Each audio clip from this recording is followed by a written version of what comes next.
texto sagrado de los católicos es la Biblia, la cual creemos fue dada a los hombres por revelación divina. La Biblia contiene la palabra de Dios. La Biblia, Antiguo y Nuevo Testamento. El Antiguo Testamento lo compartimos con la religión judía, es lo que ellos consideran la Torá. Bueno, en realidad el Antiguo Testamento no es por completo la Torá.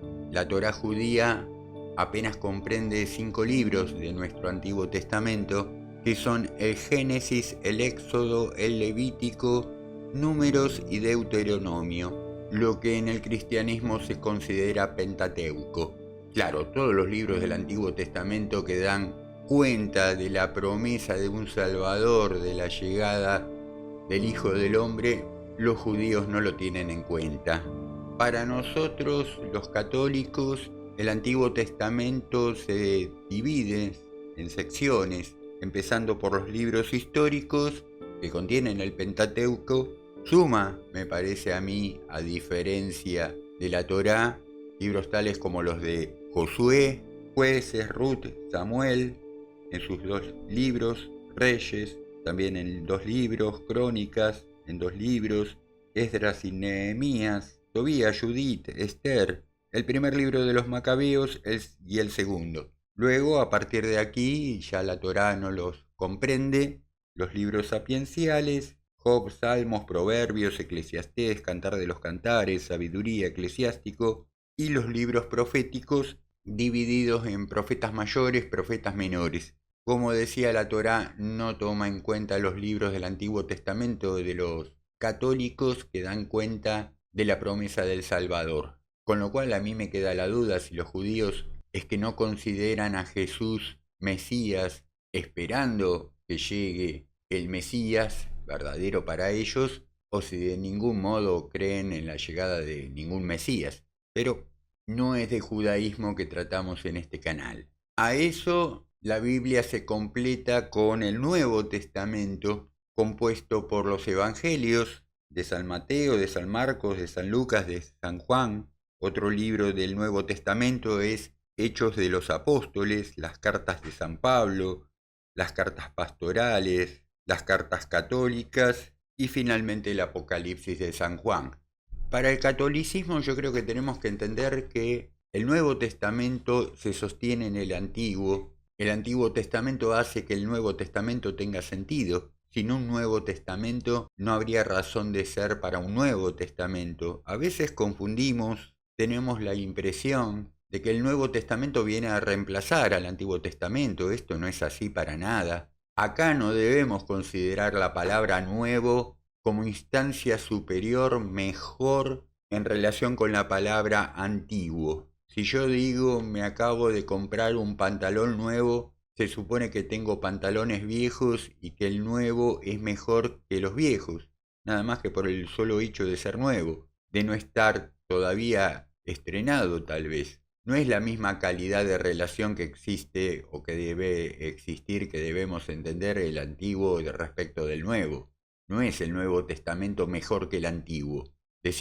Entendemos como dogma de fe y como manera cabal de comprender la relación entre los 2 testamentos, que todo lo que estaba latente en el Antiguo Testamento se vuelve patente en el Nuevo. Vamos a encontrar referencias múltiples en el Nuevo Testamento al Antiguo Testamento. La palabra de Jesús está plagada de referencias al Antiguo Testamento, al Génesis, a Noé, a Abraham, a los profetas, a los Salmos, donde incluso a veces los cita literalmente. Tampoco los católicos somos evangelistas en el sentido de anteponer los evangelios a cualquier otra cosa al interior de la Biblia en desmedro de todo lo demás. Sí, claro, el precepto mayor del cristianismo está en los evangelios, en la máxima de Jesús cuando nos dice amarás a Dios por sobre todas las cosas y a tu prójimo como a ti mismo, lo que implica 3 mandamientos en uno, ¿no es cierto? 3 mandamientos incluso de calidad. Amarás a Dios por sobre todas las cosas, el primer mandamiento. Amarás a tu prójimo, el segundo mandamiento, como a ti mismo, el tercer mandamiento. Tenés que amarte a vos mismo. y tenés que amarte mucho a vos mismo porque va a ser como vas a amar luego a tu prójimo. Si te amás poquito a vos mismo, poquito vas a amar a tu prójimo. Entonces tenés que tener un amor propio muy fuerte, muy grande, para luego proyectarlo en el prójimo, en cantidad y en calidad. A veces cuando noto yo encuentro que cuando se discute de cristianismo en diversos espacios, muchas veces en los no católicos, pero también en los católicos, se sobrepone la idea de que el cristianismo es evangelismo, y no es así para nada. Aun si prescindiéramos, si se nos ocurriera la loca idea de prescindir del Antiguo Testamento, el Nuevo Testamento es mucho más que los Evangelios, ¿verdad? Está el libro de los Hechos, de los Apóstoles, las cartas de San Pablo, el Apocalipsis. Pero ¿cómo vamos a prescindir del Antiguo Testamento si el libro que significa, que muestra, que explica, que describe la principal problemática del hombre de hoy, del actual, del hombre del siglo XXI en relación con la sola idea metafísica de Dios, todo eso está contenido en el libro de Job, libro del Antiguo Testamento? Y acá tengo para derivar 3, 4 videos seguidos. Vamos a tratar de trabajar con el libro de Job, que como les digo, junto al Nuevo Testamento es uno de los libros más actualizados del Antiguo Testamento, que nos muestra a las claras hasta el siglo XXI cómo es la relación de tensión inclusive entre el hombre y Dios, entre la criatura y su creador. Vamos a hacer el audiolibro del libro de Job para su posterior análisis, donde vamos a entender también cómo está concebida y construida la Biblia a través de diversos géneros literarios, a partir de diversas tradiciones. En fin, hay algunas ideas claves, me parece a mí, para entender equilibradamente de qué se trata este asunto y de manera profunda. En principio, una de las particularidades que tenemos que tener siempre presente en la relación Antiguo-Nuevo Testamento es esa idea de que lo que está latente en el Antiguo Testamento se vuelve patente en el Nuevo, de que nuevo significa en este sentido posterior, no mejor que, ni que venga a abolir nada. ¿Hay tensión entre el Antiguo y el Nuevo Testamento? Yo creo que no. En todo caso, la tensión es la propia de que ambas partes del libro están escritas en lenguaje humano, al margen de que sean palabra de Dios, revelación divina, se traduce necesariamente al lenguaje humano, que ya sabemos que es imperfecto, que es incompleto, que es tergiversable, que nunca alcanza la objetividad necesaria para transmitir el mensaje. San Agustín en Narratio in Salmos decía: recordad que es una misma palabra de Dios la que se extiende en todas las escrituras, que es un mismo verbo que resuena en la boca de todos los escritores sagrados, el que, siendo al comienzo Dios junto a Dios, no necesita sílabas porque no está sometido al tiempo. No está sometido al tiempo cronológico, quiere decir, si bien la Biblia se presenta de manera cronológica, pero el tiempo en relación al número temático es el tiempo subjetivo, no es el tiempo de Cronos, es el tiempo de Kairos, se superpone la escritura, inclusive de Antiguo Testamento a Nuevo Testamento. Es interesante lo que dice San Bernardo de Claraval, monje francés, nacido en 1090, fallecido en 1153, cuando dice, parafraseando un tanto: sin embargo, la fe cristiana no es una religión del libro. El cristianismo es la religión de la palabra de Dios, no de un verbo escrito y mudo, sino del verbo encarnado y vivo. Para que las escrituras no queden en letra muerta, es preciso que Cristo, palabra eterna del Dios vivo, por el Espíritu Santo, nos abra el espíritu a la inteligencia de las mismas. Sí, lo que decíamos en videos anteriores, no alcanza con leer la Biblia. En el Concilio Vaticano II se advierte que en la Sagrada Escritura Dios habla al hombre a la manera de los hombres. Por tanto, para interpretar bien la Escritura es preciso estar atento a lo que los autores humanos quisieron verdaderamente afirmar y a lo que Dios quiso manifestarnos mediante sus palabras. Para descubrir la intención de los autores sagrados es preciso tener en cuenta las condiciones de su tiempo y de su cultura, los géneros literarios usados en aquella época, las maneras de sentir, de hablar y de narrar en aquel tiempo. Sí, pensemos que la Biblia no fue escrita poniendo la lupa en nosotros humanos del siglo XXI, también fue escrita para esos hombres, esas mujeres, esa gente de esos tiempos cristianos y precristianos, para todos los que vinieron hasta nosotros, para nosotros también y para la humanidad del futuro, que vaya a saber qué formas va a tener respecto de lo mismo, ¿no es cierto? Esto nos pasa con cualquier texto clásico, ¿no es cierto? Si vamos a leer la Odisea, si vamos a leer la Ilíada de Homero, tenía un profesor de literatura clásica que nos decía que a esos textos siempre nos acerquemos con la ventana abierta, con el ruido, el murmullo de la ciudad actual, precisamente para que contraste, porque si no marcamos esa diferencia, era metafórico esto de abrir la ventana, pero bueno, estar atentos a que la realidad vivida al interior de la realidad presentada en la Odisea, en la Ilíada, y bueno, no va a coincidir exactamente en relación a nuestros sentires, a nuestros pensares, a nuestros principios y valores actuales, y llegado el caso algunas situaciones nos pueden parecer hasta incluso ridículas, pero eso pecamos nosotros por modernos, ¿no es cierto? Por englobarnos y considerarnos metropatrón de todas las demás medidas, ¿no es cierto? O para todas las demás medidas. Santo Tomás de Aquino, en Expositio in Salmos, decía: el corazón de Cristo designa la Sagrada Escritura que hace conocer el corazón de Cristo.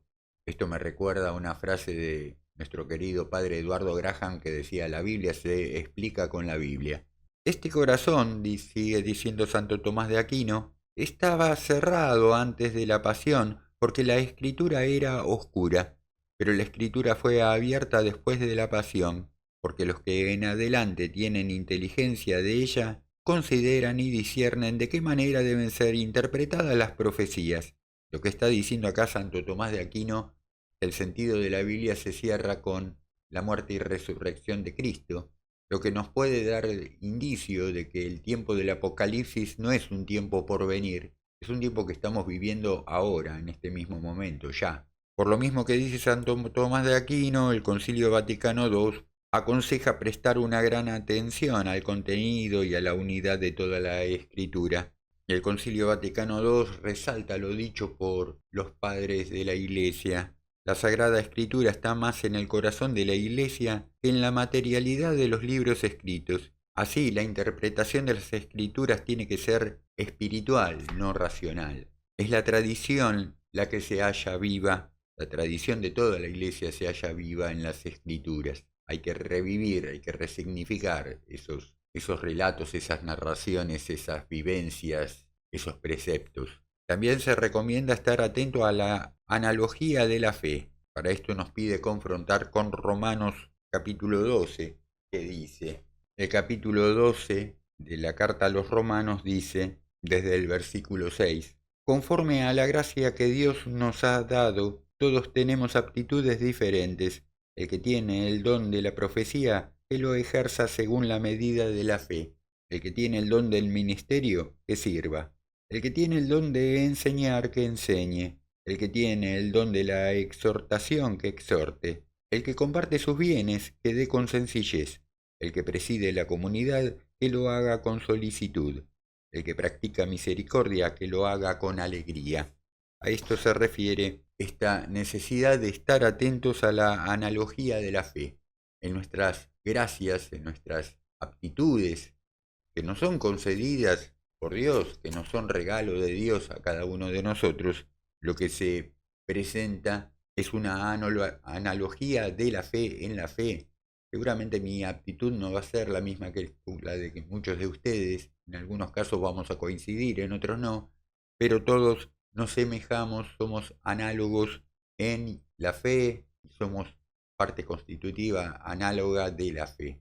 Por esta analogía de la fe entendemos la cohesión de las verdades de la fe entre sí y en el proyecto total de la revelación. En los textos sagrados convive el sentido literal con el sentido espiritual. Tenemos que saber discernir cuando es más valorativo, más valorado, un sentido que otro. Hay un sentido histórico, sobre todo en los primeros libros de la Biblia. En muchos casos nos conviene tomar ciertos sucesos de manera literal, en otros el sentido es meramente espiritual. El sentido espiritual se divide en sentido alegórico, moral y anagógico.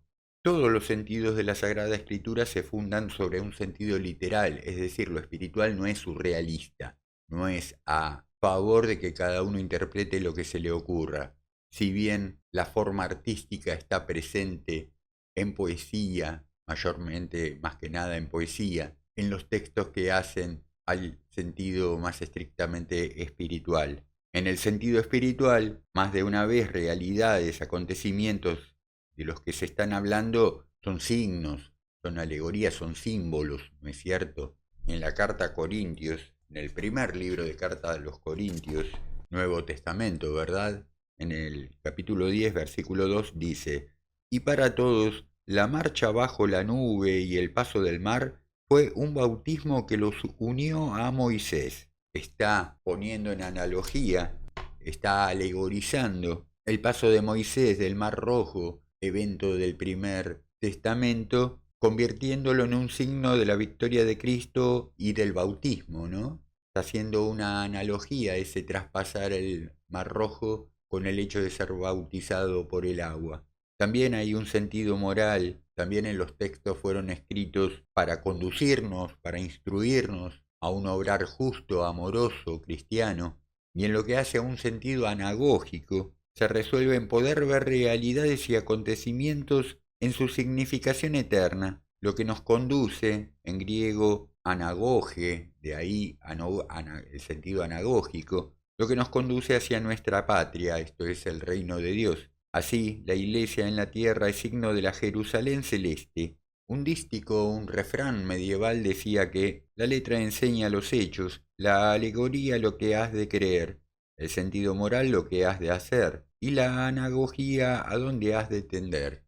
Bien, tenemos un canon de las escrituras con los libros que mencionamos al comienzo de este video. Como decía, Antiguo y Nuevo Testamento son complementarios. Uno muestra de manera latente lo que en el otro está patente. Uno presenta la promesa, el otro presenta el cumplimiento de esa promesa. En lo que hace a la formación de los evangelios se pueden advertir tres etapas: lo que hace a la vida y a la enseñanza de Jesús, lo que hace a la tradición oral y finalmente lo que hace a los evangelios escritos. También los evangelios en sí mismos son complementarios. No es exactamente lo mismo lo que cuenta Mateo que lo que Marcos, que lo que Lucas, que lo que Juan. Se complementan. En fin, quedarían algunos aspectos que tratar, solo que de aquí se desprenden muchos más. Espero que se queden pensando, espero que se abran inquietudes, porque en los videos que continúen vamos a complementar lo dicho en este video y en los anteriores. Vamos a seguir profundizando en muchos sentidos que seguramente quedan cabos por atar hasta lo que aquí hemos podido decir, cuestiones que resolver, interrogantes que se abren. Bueno, para eso está un canal de videos por el estilo, como es Verbo y Verbo. Por ahora, por hoy, me voy despidiendo de ustedes. Hasta el próximo video, esperando que se hallen lo mejor posible en estos tiempos, que no son muy promisorios que digamos, pero que nos invitan, en todo caso, a alimentar nuestra fe, nuestra esperanza, en que pronto alcancemos esa dignidad de cristianos que todos, aun los no creyentes, nos merecemos. Hasta pronto.